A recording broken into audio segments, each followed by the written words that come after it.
It's a great honor and pleasure for us to be in such meeting. It's fantastic in very difficult situation, very deep international conflicts. We have discussion about Russian academic book with many foreign guests, with up to 50 people in only Zoom, and there are some people who are watching in other channels. Memorial library, Marx Memorial Library for us is like a church. We don't believe in God, we don't believe in Marx as God, but this is an extremely important place of academic left thought, academic life. Also, I want to say a few words in the frameworks of these 15 minutes. This book had a long history. In 2004 was published first edition of book Global Capital, which we wrote with Andrey Kolganov. It was one volume book, then it was two volume books in 2014, and this two volumes edition in Russia has 5 editions already now, so it became popular with big debates. We had the big honor to present our main ideas in University of David Coates, University of Massachusetts, in Amherst, in Cambridge, in many other places. And unfortunately, we have very short time to present main ideas. But even in this short frameworks, I want to say that this book was born because of Radhika Desai, and she is sister, mother, daughter of us, because her edition was extremely important for us. We could not read normal, could not write normally for Western audience, and she made a lot of critical, essential remarks, additional remarks as far as form of text is concerned, and so on. So moving to the main ideas of the book, I will try to use screen in order to make this event really working. And I want to stress that this book was written and presented in frameworks of the Center of Modern Marxist Studies. It's Department of Philosophy, Moscow State University.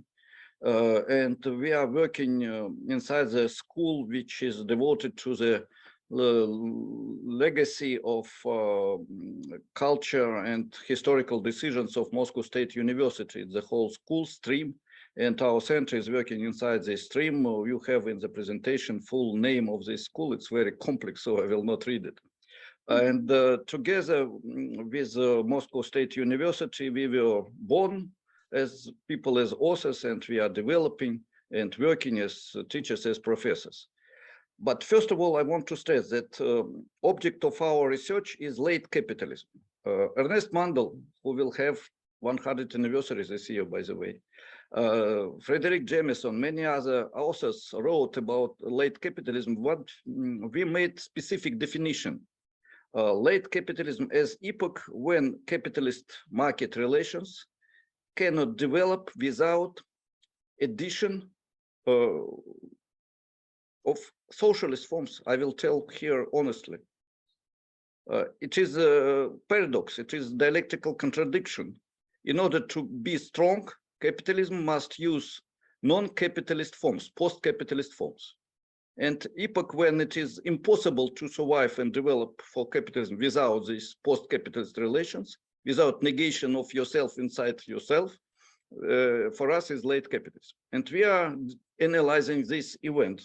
And we use this caricature for explanation. Without safe support of proletariat struggle, capitalism cannot survive, because without the struggle will be no free of charge education, some forms of regulation, social sector, and so on. It's paradox, but important. In this situation, all categories which Marx analyzed in Das Kapital has transformation. The essence is in main aspects the same, but there are a lot of transformations of the main categories. And among them, market. It's no more market of automized producers, it's market of networks of huge corporations who are who has power to manipulate, to control, to regulate some fragments of market. And this is a competition of manipulators. This is market where power of manipulators is more important than power of competition. And this market is also totalitarian because it is not only market of commodities in the sphere of production or of normal goods, let's say economy itself. It's market in the sphere of culture, education, science, healthcare, family relations, interpersonal relations, everywhere. All life became market. It's totalitarian market. And this domination has many illustrations, and there are a lot of them in book of David Coates and other books. We used only a small picture today, but in our text also we will find a lot of some illustrations. What is also important, we have now production of a new type of commodity. It's a commodity simulacra, sign of commodity. It was written many decades ago that we have political economy of sign by different authors, including postmodernist French authors. But it is political economy phenomenon, because now we have not think, we have sign of think, and we are selling and buying sign. And because of that, we had the new content of value. This value is expenditures not of abstract labor for creation of commodity, but abstract labor, which is used for creating of simulacra, of sign. It is spending of time and efforts and costs in marketing sphere, in sphere of public relations, not in the sphere of production. Use value, it is artificially created use value. It is not something natural for personality. It's not food, it's not dress, it's not car. It is something artificially created. And main problem of modern market is to create artificial need for useless science. This is modern market. And we have this economy of simulacra, and forms of this economy is well known. It is fake economy, fan economy. There are a lot of other forms. I don't have time to comment more. Now, Andrey Kolganov will continue with characteristic of money, which also has qualitatively new content. It is product of fictitious virtual financial capital. And this part was written mainly by Andrey, and he will comment this. First of all, a lot of thanks for Radhika Desai, because without improvements which made with your with her help, your assistance, the understanding of this problem will be not so clear, which is make now. So now the neoliberalist ideology transformed the concept of monetarism into fetish. And this fetishization of money and fetishization of financial sphere has a real fundament. Why? Let's look on historical development of money. First of all, money in the end of 19th century started to serve the circulation not only commodities, but in substantial scale, the circulation of fictitious capital. In the beginning of 12th century, fictitious capital became the dominant form of financial capital. In the last third of 20th century, the turnover of fictitious financial capital exceeded the turnover of goods and services tenfold.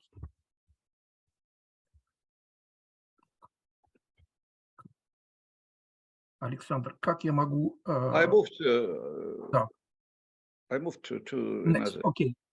So money in the 21st century is no longer so much a commodity, universal equivalent, according to the Marx theory, as a product of virtual, fictitious financial capital. Now, it is not the commodity world excludes from its environment a special commodity that can be exchanged for all other goods. Now, the process of circulation of virtual fictitious financial capital forms money as a universal equivalent for the exchange of virtual fictitious values. Next. To understand this transformation of the nature of money, it is necessary to understand the nature of virtual fictitious financial capital. Virtual fictitious financial capital is fictitious capital whose market estimation is decisively skewed as a result of manipulation by the largest capitals and by most powerful states, and so deviates substantially both from the value of real assets and from capitalization of the stream of expected income. This manipulation is possible because high concentrated financial resources enable to influence on the fluctuation of financial market prices. Information technologies, virtual processes, which increasingly dominate financial markets, make it easier for states and corporations to control market estimations. Next. Alexander. This transformation of money has visible consequences. Among them, one can point out the paradoxical effect of the increase in money supply in circulation on the level of commodity prices. A significant increase in the money supply may not lead to an increase in inflation, but sometimes lead to its decrease. This paradox is explained by the fact that the increase in money supply is almost completely absorbed by the financial market. As a result, an increase in the prices of financial assets is ensured without a significant impact on inflation in the consumer market. As a conclusion, this virtual fictitious financial capital is not simply intertwined with the capital of the real sector, according to the concepts of Hilferding and Lenin, but exercises hegemony over it. The result is financialization, leading to crisis of over-accumulation of capital. Alexander, next. Yes, thank you very much, Andrey. You made more substantial than I expected presentation of this part, but I will continue that we have changes in the nature of commodity, changes in the nature of market, and of course change in the nature of capital, and we have a new system of exploitation. It is system of appropriation of rent, not only surplus value. It is system of exploitation of creative workers, creative potential, and exploitation of creative workers is exploitation of the culture of humanity, because every creative worker use all cultural potential, cultural wealth of the mankind, even in our conference, for example. And this is also a system of exploitation which includes different elements of this exploitation, starting from semi-slave labor, which is still the reality, and not only in these poor countries, but even in Russia in some aspects, including normal, let's say, traditional capital explained exploitation of industrial wage labor, including financial capital as exploiter of all other spheres of economic and social life, including exploitation of culture and nature through exploitation of creativity. And this is complex system of exploitation, not only extraction of the surplus value. And because of that, we have new forms of reproduction and division of production, social production, which made Marx, we think is not enough now. We have huge, it is gray in the scheme, huge useless sector. It was described as junk economy also. Sector which produce simulacra, which produce useless things, useless but for human development, useless for development of technologies, useless for social progress, but very useful for making money. And we have also changes in the law of reproduction, law of accumulation of capital in the period of sunset of capitalism. Marx wrote that the accumulation of capital led to the decline of living standards, quality of life of working people. And this is true. But 20th century and the beginning of 21st century, by the way, including strike now in Britain, showed that there is opposing factor, very important, social creativity of the working people. And there is law. The more strong we have social creativity opposing capital, the better are living conditions, even in the situation of accumulation of capital. The less we have social activity, we have attack of capital, and accumulation of capital lead to the decline of living standards. And this is very simple to show even with statistic, and David Kotsk, I think, can do this. Plus, we have to use, of course, a theory of accumulation through dispossession, which we have a lot of examples of such accumulation, especially in our country. So finally, we have one-sided, very narrow development of technologies, primarily in informational sphere, which is very useful for financial capital, very useful for fictitious, useless sector, and partly useful for progress of technologies, but we don't have enough progress in the sphere of healthcare, environment, real automatization of production, material production, and so on. We have growth of social inequality. We have enormous problems and conflicts in geopolitical economic sphere, which is described by Radek Desai. And we have growth of alternatives because of that. And by the way, in Russia, we have now up to 100 Marxist circles created from the below in very complex situation of modern Russia. So we cannot show all picture how we conclude, how we came to these conclusions in the book, but I wanted to stress this. To finalize, modern system of production relations of late capitalism is, let's say, has genetic unity with relations described in Das Kapital by Marx. Like, I don't know, it's the difference between Buzgalin when he was 20 years old and Buzgalin, which is now 60 years old. So now we have capitalism, which is old, late, but it is the same capitalism with big transformations. Market became totalitarian. Money became product of virtual fictitious financial capital. Exploitation of, through expropriation of surplus value became system of exploitation of the culture, nature, creativity, and so on. We have new forms of accumulation of capital and new forms of crisis of this capital. And what will be the future? Postscriptum in our book, in our writings, is hope for the, as minimum, very deep social, ecological, humanitarian reforms, as maximum qualitative transformation to new society.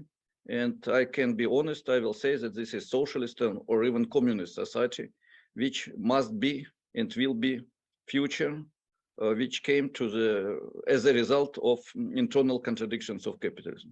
We want to present you also two journals where we want to publish results of this discussion. And thank you so much extremely for this very important event. I'm Michael Hudson. I'm appearing here for the International Manifesto Group. If you like this video and ones like it, please subscribe. For more information, go to the address on the screen.